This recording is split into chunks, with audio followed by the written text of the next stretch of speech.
Hi.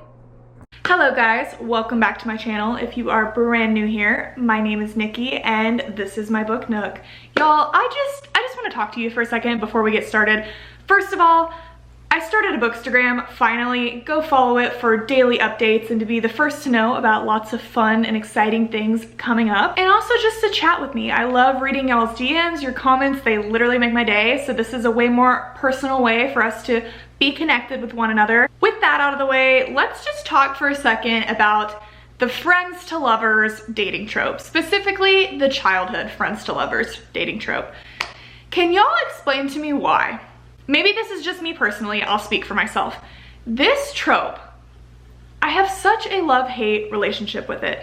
Honestly, for the longest time, it was purely hate. Like, I actively avoided books that were generally friends to lovers, just in general, especially childhood friends to lovers. Something about it, like, I always felt like it lacked flavor, like it just, I don't know, there's something about it that's just not as exciting, and a lot of times you're like, bro, wake up, obviously y'all like each other, it's been all these years, like, everybody knows it but you, just be together. But in the past year, like, I've read some incredible friends to lovers books just because they were so highly recommended on TikTok, and they became like some of my favorite books. So now I'm so like up in the air with this trope. Like, when I see new books come up that have it, I'm like, okay, I feel like I need to give them a try because some really good ones have happened. People Meet on Vacation by Emily Henry is like one of my favorite books of all time. And that is a childhood, or not quite childhood, but whatever, long-term friends to lovers.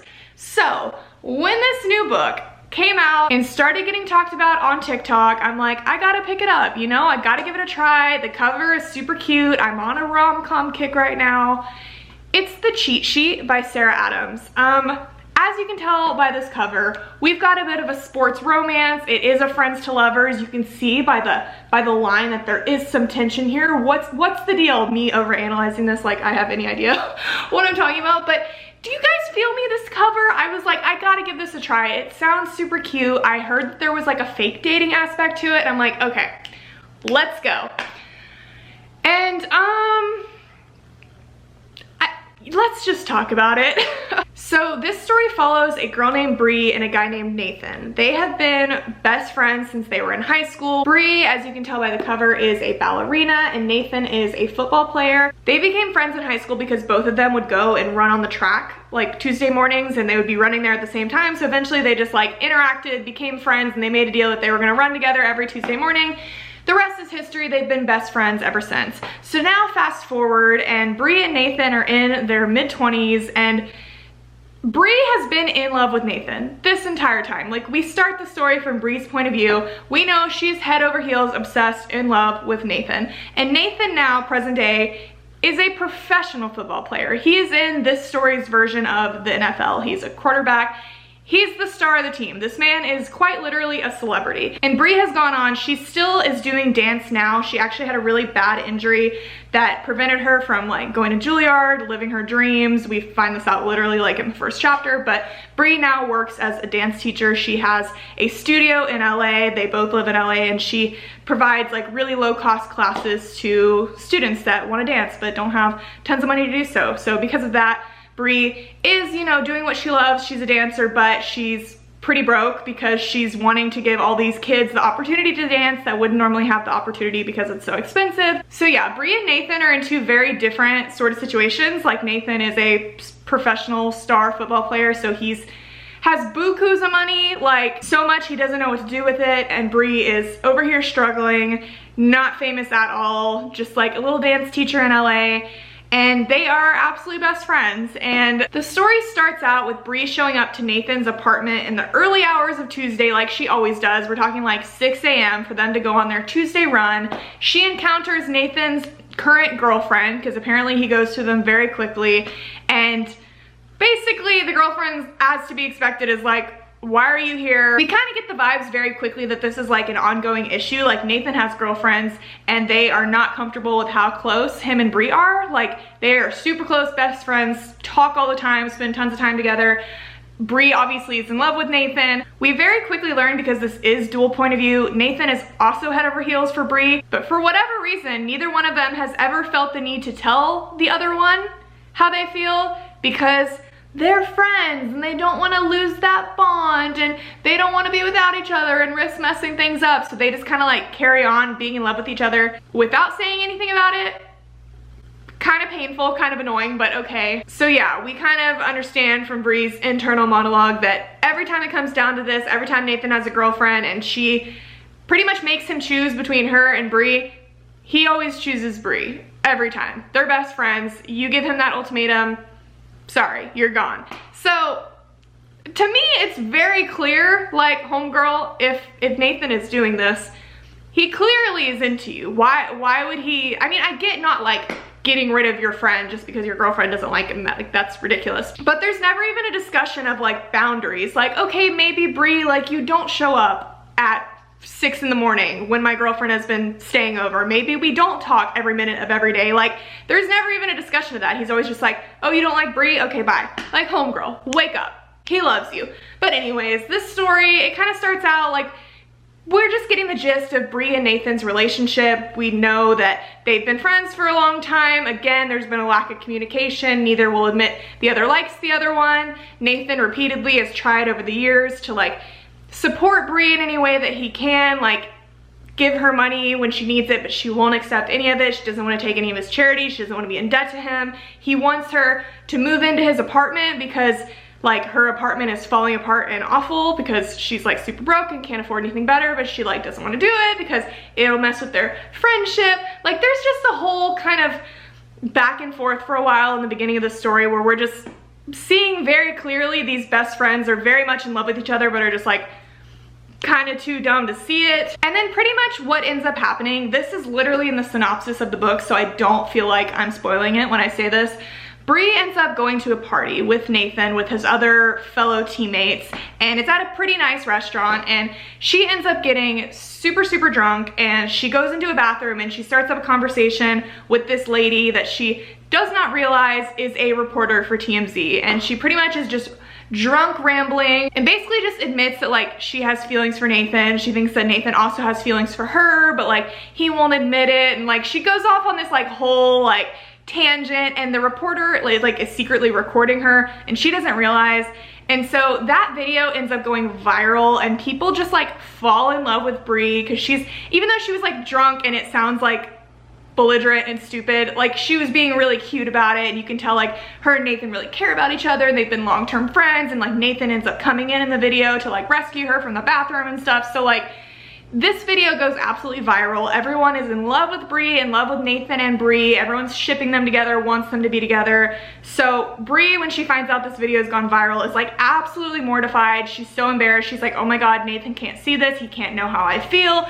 Nathan obviously sees it because it's gone viral, and you see that Nathan is super happy about this because, oh my God, Brie has feelings for me. Like, this is perfect. Let's just date. And of course, Brie being like honestly the most annoying character you could ever imagine is like, no, like why would you not take this opportunity? I don't know, I guess I get it. If you've been friends forever, you like don't wanna ruin that. But she immediately is like, oh my God, I was drunk, it didn't mean anything, whatever, let's just forget it happened. At the same time, Nathan's publicist is knocking on his door saying, hey, everybody loves you. I've already gotten like 10 emails today from sponsors that want to work with you and do brand deals, and they want you in a Super Bowl commercial together, being a couple.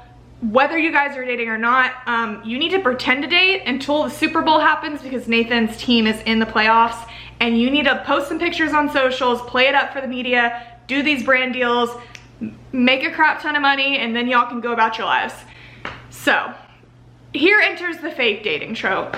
And you know, Nathan and Brie end up agreeing to do this, and I mean, you can pretty much expect what happens from there. This book,